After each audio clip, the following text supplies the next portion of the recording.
A number of Needham residents shared their opinions at the planning board meeting on January 18th in regards to the theater block development.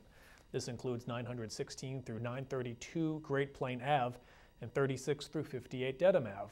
This is the first project since town meeting passed the new zoning bylaw for the Needham Center Overlay District back in May 2009. Here's Ashley Julier with more. This four-story development would include both retail and residential space.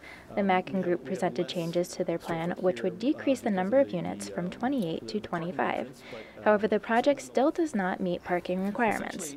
Ken Mackin of the Mackin Group claims that garage parking is not a possibility for this site, which is why they are requesting a waiver on parking. Under our proposal for 25 units, we would have to provide 37 spaces for the site. And for the 5,821 square feet of retail, we're required to provide one parking space for every 300 square feet, or 19.4 spaces, for a total of 56.4, or rounded to the highest number, 57 spaces.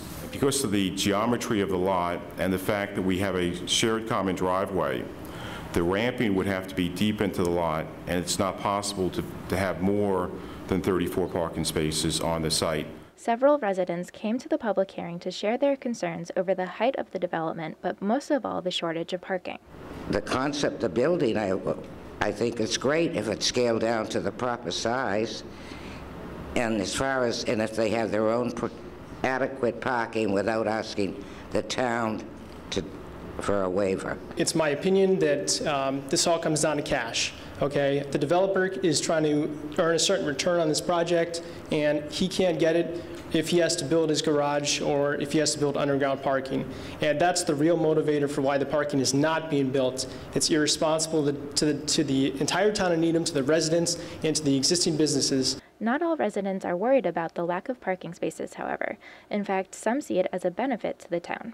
The fact that tenant parking is somewhat limited, in my mind, is not a disadvantage, but an advantage, because we want people who rely less on their cars. We want people who have one car or no car. So I'm not bothered at all by the limited tenant parking. The hearing will continue on February 15th at 8 p.m. The location is to be determined. For the Needham Channel News, I'm Ashley Julier.